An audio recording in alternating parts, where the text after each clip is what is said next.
today's video, I'm going to be telling you 10 things that you need to know before you start a business that most business owners won't tell you, that I wish I knew when I started a business.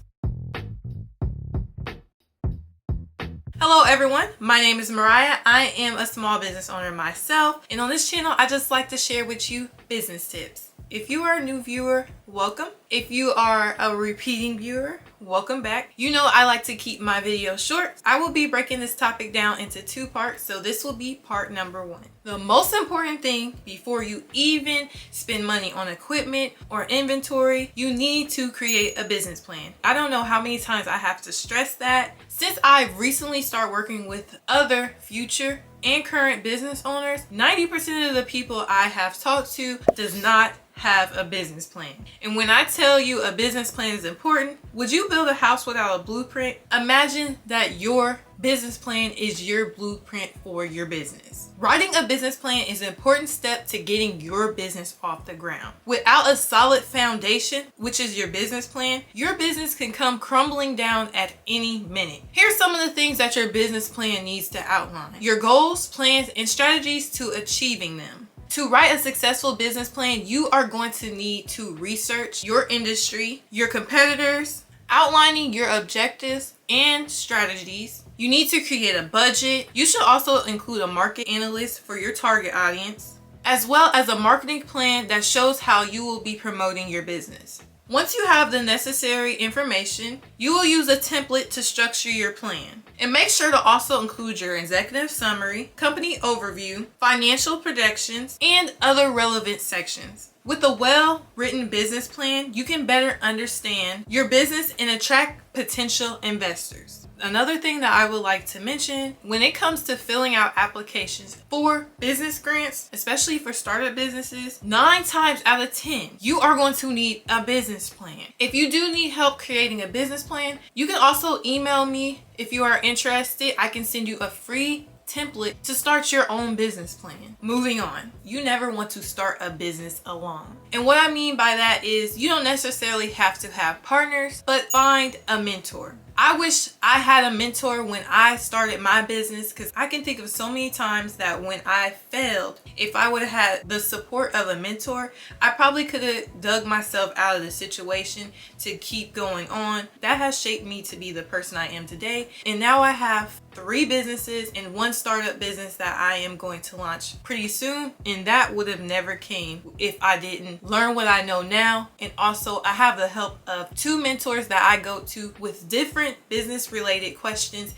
and they help me out tremendously. Finding a mentor can be a way to get advice, guidance, and support in your chosen field. To start, try to think of a mentor that you would like to work with. Would you like to work with someone with knowledge and experience in your field, or would you like to work with someone with a different perspective on your business? Once you have a good idea of the type of mentor you would like to work with, you can start searching online or going around asking family members and friends that could potentially be your future mentor. If you would like to look into getting a free mentor, check out the site Score. I'm going to list it right here. On there, you can type in what type of business you are, and you could potentially get matched with a mentor that has already been in your field and that can help you answer questions about your business. I have used Score twice, and it is a really good program. The next thing that I want to mention is to make sure you have enough capital to start and maintain your business. I cannot stress this enough. You need to start saving money for your business. The first thing you'll need to do is do research on the business you choose to go into. Price out equipment, inventory, freelancers, and etc. Set aside money and emergency funds just in case you run into different problems. The best funding is going to be the ones that you do not have to pay back, and that is going to be self-funding or grants. Now, going back to grants again, remember, for most startups, you are going to need a business plan. The other things you can do is loans and credit cards. Sometimes self-funding and grants will not be an option, so the next good option would be to apply for business grants, personal grants, or using credit cards. Most of the time in the beginning when you're a startup, you can't really get approved for business loans until you have established business with a little bit of revenue, usually 1 to 2 years in business. I myself like to use a mixture of self-funding and credit cards still today to get my businesses going, and so far that has worked for me. But the one thing you need to remember is when you start a business, the first couple months, all your revenue needs to be put back into the business, whether it's paying back your credit cards or loans. Do not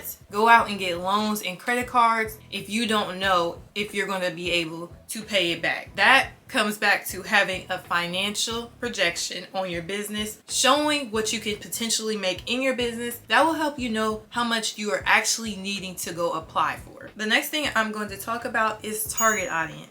Finding your target audience is the best way to get your message to the right people. To start, do some research on who you want to target. Think about the demographics you would like to reach, their interests and values, and the platforms they like to use. Once you have an idea on who your target audience is, you can use various methods to reach them, whether it's social media, email marketing, SEO, or advertising. Additionally, look into what other companies in your industry are doing to reach their target audience and use that as inspiration. A tip to remember, do not copy other brands, so just use it as inspiration. The next thing I would like to talk about is brand identity. Creating a strong brand identity is essential for your business. It helps you stand out from your competition, build trust with your customers, and create a lasting impression. Here are a few key steps to creating a successful brand identity. First, you're going to want to define your brand's core values and purpose. Start by identifying what your brand stands for. When I first started Amiri Jewelry, I knew I wanted to reach women just like me. I wanted to not only provide trendy, affordable jewelry, but provide jewelry for women with sensitive skin like myself. So my identity was affordable jewelry for women with sensitive skin. The next key would be to develop your brand's identity. Your logo, color palette, typograph should be based around your business's core value and purposes. And remember, the visual should be consistent across all platforms, whether it's your website or your social medias. I'll use my jewelry business as an example again. The main color for my business is pink because I knew pink is more relatable to women. Now I'll use another example. Say you have a clothing brand for babies. You might use colors like mint green or baby blue because it's more relatable in your business. Next, create content and messaging. Developing compelling content and messaging that reflects your brand's values and purpose is essential. You should also tailor your messaging to your target audience. By following these steps, you can create a strong brand identity that will set you apart from your competitors and make a lasting impression with your customers. So that will conclude part 1 to the 10 tips that you need to know before you start a business. If you enjoyed this content, make sure you subscribe for part 2 and also leave me a like and some comments down below, and I will see you on the next one.